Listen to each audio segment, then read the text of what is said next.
Wadadi. Walalala mayere kirinegwa. Wadadi.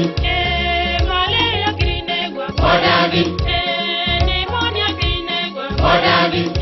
Diepa kirinegwa. Wadadi. Walalala mayere kirinegwa. Wadadi. Walalala mayere kirinegwa. Wadadi.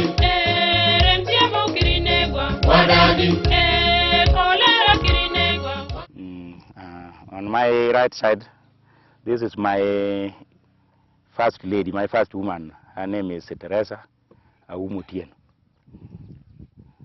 And my left hand side is Rose Anyango Tieno, my second wife. So it is a homestead of almost 15 children. Besides that, I have died. I've lost some children within this homestead. From this first wife, he has lost it.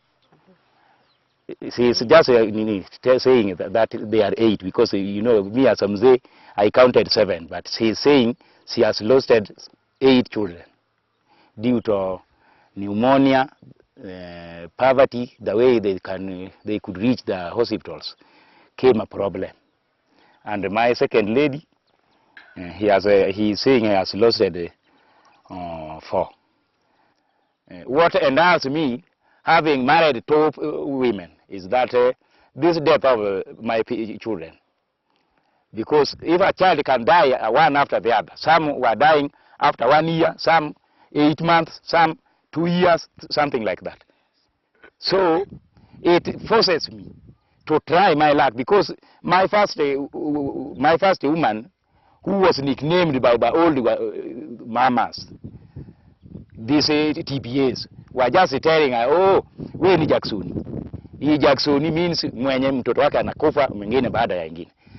But by the time reaching the first aid, you must go up to Homa Bay district. And Homa Bay district is almost 10 kilometers from here.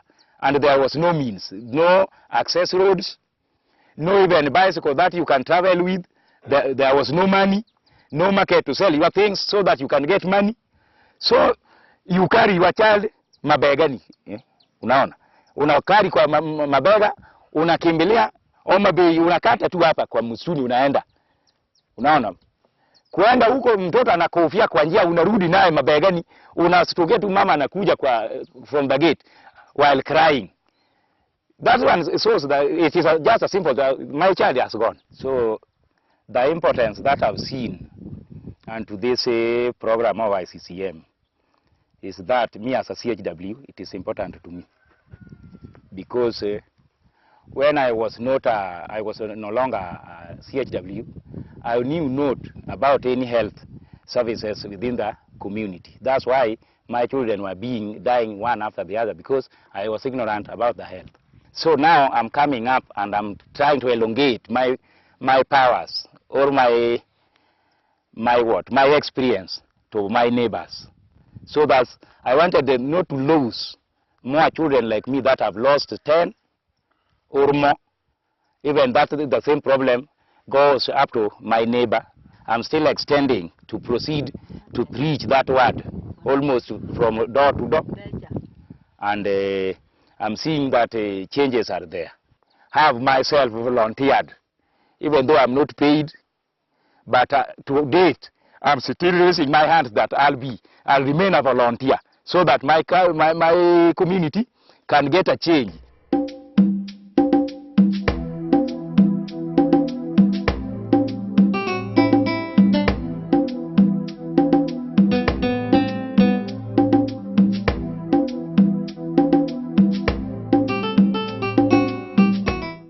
Hospital samoro nyathi bedo kanyo matuo matho kata kaka an kama nyathina notho kaluwore gi tuo manwayudo yath ni kane pok wayudo yath ka. Koro gina an kana yude nyathi ma yath ni okonyo ni, nyathi ma bacha noluwo bang'e. Koro nyathino kaka notho no ne lit, to ka nwayudo yath to nokonyowa. Koro nwago erokamano kuom. And when you look at the areas which have got very high under 5 mortality, these are areas which have got poor access in terms of road, did not have enough coverage of healthcare providers, And so you find that there are many constraining factors, which even though we know how to treat diarrhea, pneumonia, malaria, yet children do not have access to these drugs. And so what iCCM does is basically trains frontline healthcare workers, these are community health workers, lay people, to be able to diagnose and treat pneumonia using antibiotics, diagnose malaria using RDTs and treat them with AL, and then also diagnose diarrhea and treat it with ORS and zinc. These are already established regimens. So each country chooses what it can do. So Kenya was at the point whereby it had implemented diarrhea treatment using ORS and zinc, and had begun to introduce, to diagnose malaria and treat it with AL in the community. But they had reached that point where people said, no, you cannot use antibiotics in the community. Yet pneumonia is the #2 killer of children who are sick for under 5s, basically. And so KEMRI actually managed to negotiate and to say they're able to provide the evidence for use of antibiotics in the community. And that's how iCCM began to be rolled out in Homa Bay. Natibu malaria, pneumonia, diarrhea, malnutrition. Every month I am treating already 10, 12. Kutoka pande ile kuja hospitali ilikuwa ngumu sana. Saa zingine mtu anahara zaidi, kutoka huko mpaka afike hapa hata mtoto amekufa.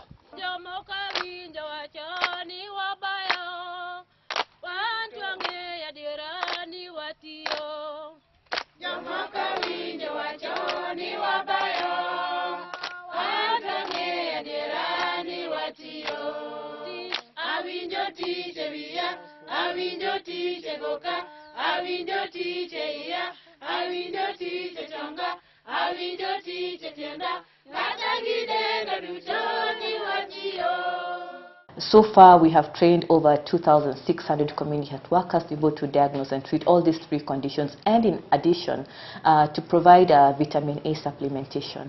We know that children who do not have vitamin A supplementation, when they get sick, their mortality and their morbidity is actually much higher. And so I think to date we have seen, we have supplemented nearly 100,000 children with vitamin A. We have treated nearly 12,000 children with pneumonia and treated them with antibiotics, specifically amoxicillin.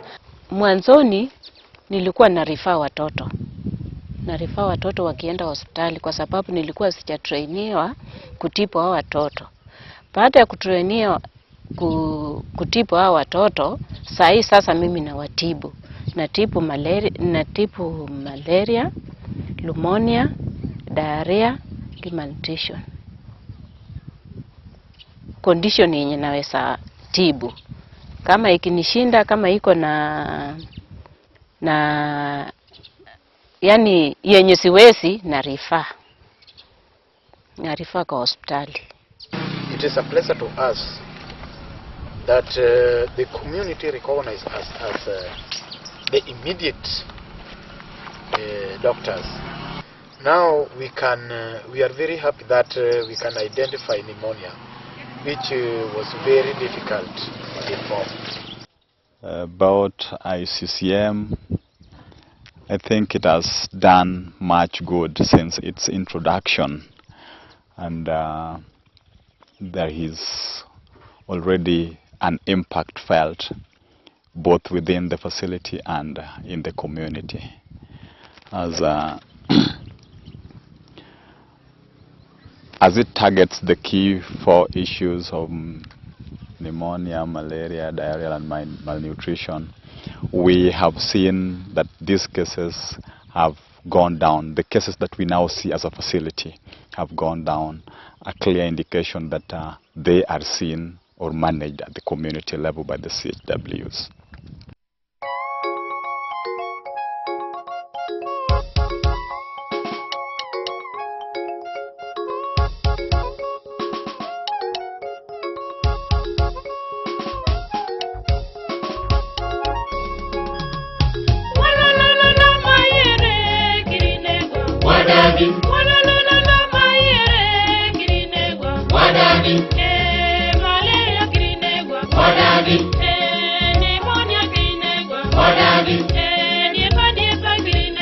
Wadani Wolololo mayere kirinegwa.